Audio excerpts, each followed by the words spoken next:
যে ঘটনাটি বলতে যাচ্ছি তা ঘটেছিল আমার এক বন্ধুর বাবার সাথে। বন্ধুর মুখ থেকে শোনার পর তার বাবার কাছে জিজ্ঞেস করেছিলাম। তিনি অকপটে স্বীকার করেছিলেন। ঘটনাটি হচ্ছে 1980 সালের দিকের। তখন আজকের এত সুন্দর রাঙামাটি এত উন্নত হয়নি। জঙ্গলে ঘেরা রাস্তা, আলোর স্বল্পতা, লোকজনের অভাব। রাঙামাটির কিছু কিছু এলাকায় সন্ধ্যার পর থমথমে ও ভৌতিক পরিবেশের সৃষ্টি হতো। যে এলাকাটির ঘটনা নিয়ে গল্প, সে এলাকাটির নাম পুরাতন হাসপাতাল রোড। আব্দুল ফকির মাজারের পাশে পুরান হাসপাতাল। পুরাতন হাসপাতালটি বন্ধ করে দেওয়া হয়েছিল। আমার বন্ধুর বাবা প্রচুর মদ খেত। একদিন রাতে তিনি তার বন্ধুর বাসায় মদের আড্ডা দিতে দিতে রাত 1টা বাজিয়ে ফেললেন। ততক্ষণে তখনকার সময় রাঙামাটিতে গাড়ি চলাচল বন্ধ হয়ে যেত। তিনি তার বন্ধুদের নিষেধ সত্ত্বেও হেঁটে হেঁটে তার বাসায় যাওয়ার সিদ্ধান্ত নেন। মাতাল অবস্থায় বন্ধুর বাসা থেকে বেরিয়ে পড়েন। আঙ্কেলের তখনকার বাসা ছিল পুলিশ লাইন এলাকায়।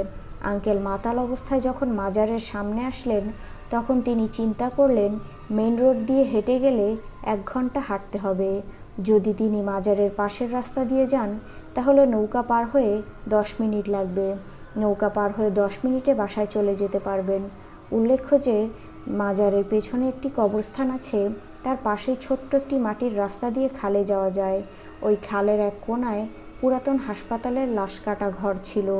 আঙ্কেল যখন মাজারের পাশ দিয়ে খালের রাস্তার দিকে যাচ্ছিলেন, তখন কবরস্থানে উঁচু দেয়ালের উপর থেকে একজন সাদা কাপড় পরিহিত বৃদ্ধ লোক তাকে খালের ওই দিকে যেতে নিষেধ করলেন।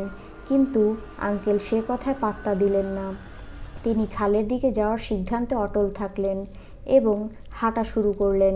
বৃদ্ধ লোকটি তখন বলে উঠল, পরে কোনো ক্ষতি হলে আমাকে দোষারোপ করতে পারবি না, এই রাস্তা ভালো না। এই বলে তিনি কবরস্থানের মধ্যে উধাও হয়ে গেলেন। আঙ্কেল মাতাল অবস্থায় এত কিছুর তোয়াক্কা না করে ঘাটে যখন পৌঁছালেন, খেয়াল করলেন পুরো ঘাটে কেউ নেই। ঘাট সম্পূর্ণ জনমানব শূন্য। ওই ঘাটে একটা সরকারি নৌকা ছিল, যা রশি দিয়ে টেনে এপার ওপার হওয়া যেত।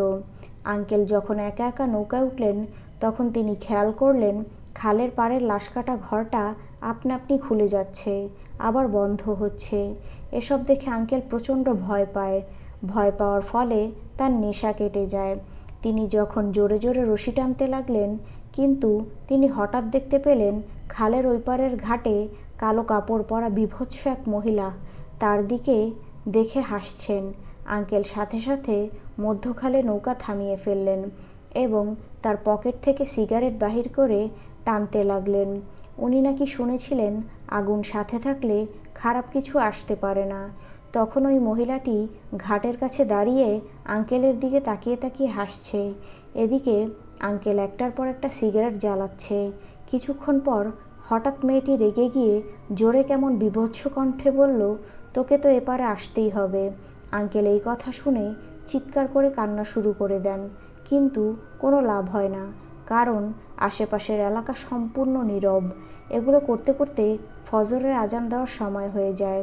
আঙ্কেল তখন দেখলেন বীভৎস সেই মেয়েটি আস্তে আস্তে হেঁটে লাশ কাটা ঘরের দিকে চলে যাচ্ছে। আঙ্কেল তখন আস্তে আস্তে নৌকার রশি টানতে টানতে অপর পাশে পৌঁছালেন। কিন্তু আঙ্কেলের দুর্ভাগ্য ছিল যে ততক্ষণে শেষ সিগারেটের আগুন নিভে যায় এবং ফজরের আজান দেওয়ার তখনও 5 মিনিট বাকি ছিল। তিনি বিপদ কেটে গেছে মনে করে নৌকা থেকে নেমে যায়, কিন্তু তিনি বুঝতে পারেননি বিপদ এখনও তার জন্য অপেক্ষা করছে। নৌকা থেকে নেমে একটু সামনে যাওয়ার সাথে সাথে সেই কালো কাপড় পরিহিত বীভৎস সেই মেয়েটি তার পাশে দেখতে পায়। তিনি তখন দৌড়ে নৌকায় উঠতে যাওয়ার আগেই মেয়েটি আঙ্কেলের গলায় কামড় বসায় এবং জোরে একটা থাপ্পড় দেয়। কিন্তু আঙ্কেলের ভাগ্য ভালো, তখন ফজরের আজান দেওয়ার ফলে খারাপ জিনিসটি তাকে ছেড়ে দেয়। পরে সকালে আঙ্কেলকে অজ্ঞান ও রক্তাক্ত অবস্থায় ঘাটে পড়ে থাকতে দেখে এলাকার কয়েকজন ব্যক্তি। তাকে মেডিকেল নিয়ে যায়। ওই যাত্রা আঙ্কেল বেঁচে গেলেও তার ডান কানের শ্রবণ শক্তি হারিয়ে ফেলেন। সেই দিনের পর থেকে আঙ্কেল আজ পর্যন্ত মদ স্পর্শ করেনি, তবে এখনও উনি রাতের ঘুমের মধ্যে ভয় পেয়ে ওঠে।